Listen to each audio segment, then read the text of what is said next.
L'arbre au mangue d'or, une leçon sur la modération. Qu'arrive-t-il lorsque l'avidité prend le dessus sur la sagesse? Dans cette vidéo, nous allons découvrir une histoire fascinante de l'ère d'Akbar, un empereur célèbre pour sa sagesse et ses enseignements. L'histoire de l'arbre au mangue d'or nous dévoile des leçons précieuses sur les dangers de l'avidité et l'importance de pratiquer la modération. Elle illustre que le bonheur durable ne naît pas du désir excessif, mais d'un équilibre dans nos actions.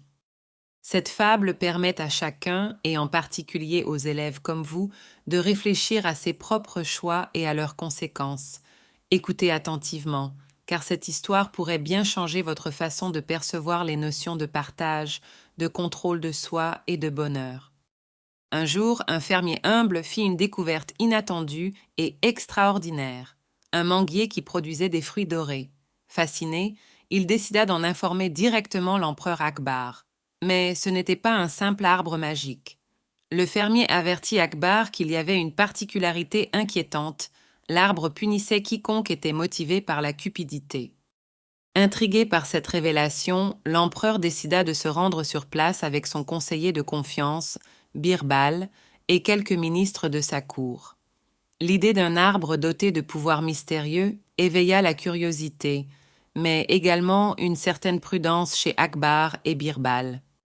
Lorsqu'ils arrivèrent près du manguier, il était impossible de ne pas être émerveillé. L'arbre brillait littéralement sous le soleil, et ses mangues dorées semblaient plus précieuses que de l'or pur. Tout le monde restait bouche bée devant cette beauté naturelle. Mais au-delà de la fascination, il y avait aussi un sentiment d'appréhension. Que signifiait cette magie? Était-elle un don ou une épreuve pour ceux qui s'en approcheraient?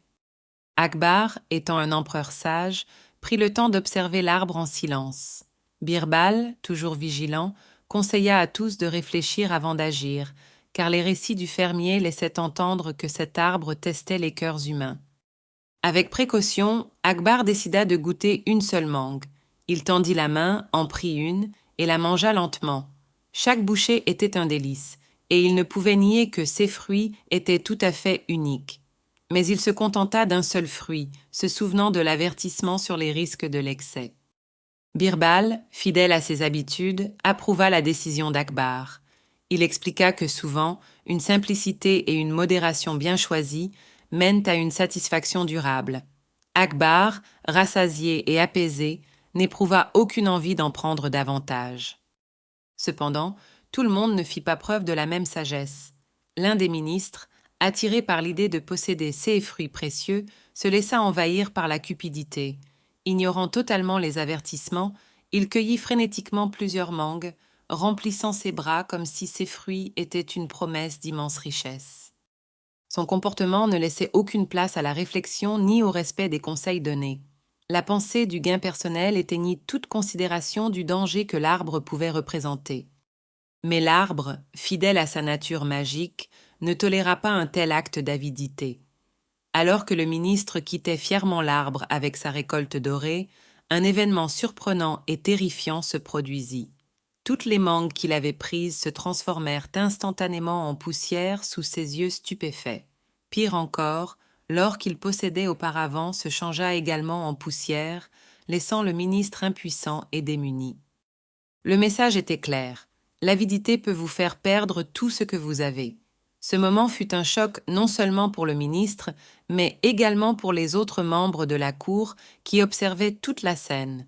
L'arbre avait véritablement le pouvoir de punir ceux qui manquaient de modération. Akbar, témoin de cette situation, fut à la fois surpris et méditatif. L'histoire du fermier s'avéra vraie, et il comprit que l'arbre n'était pas là pour enrichir les individus, mais pour tester et enseigner. Akbar prit le temps de réfléchir à la leçon dissimulée derrière cet événement. Il se tourna vers Birbal, dont la sagesse avait protégé l'empereur de la cupidité. Akbar reconnut que sa propre modération et l'écoute des conseils de Birbal l'avaient sauvé de la malédiction.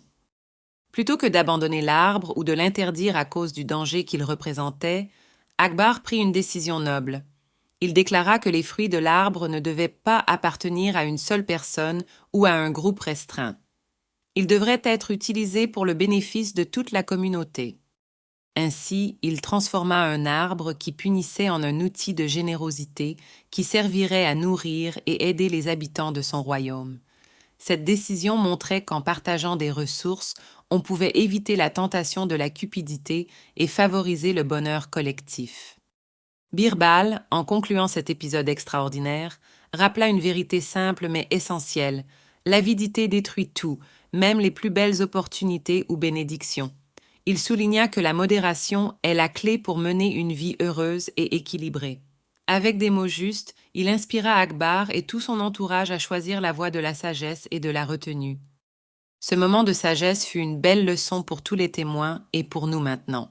C'est une histoire qui nous parle au cœur en nous rappelant que nous sommes toujours confrontés à des choix. Allons-nous succomber au désir excessif ou choisir d'être raisonnables? Cette histoire, bien qu'ancienne, trouve encore un écho dans le monde d'aujourd'hui. Combien de fois, dans notre quotidien, sommes-nous tentés de vouloir plus que ceux dont nous avons besoin? Mais cette histoire montre que l'abondance ne signifie rien sans équilibre. La modération, quant à elle, nous apprend à apprécier ce que nous avons, à partager avec les autres et à vivre d'une manière qui rend tout le monde plus heureux. Ce manguier est une métaphore puissante des ressources que nous possédons déjà.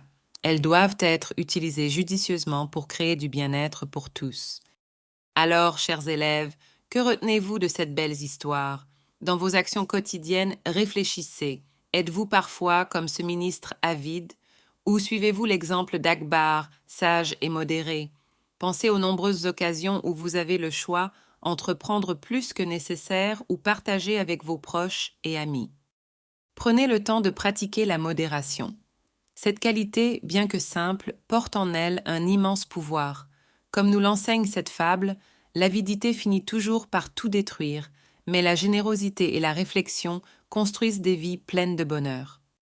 Et souvenez-vous, plus vous donnez, plus vous enrichissez votre propre vie. Soyez prudents face à la tentation et choisissez toujours la voie de la sagesse.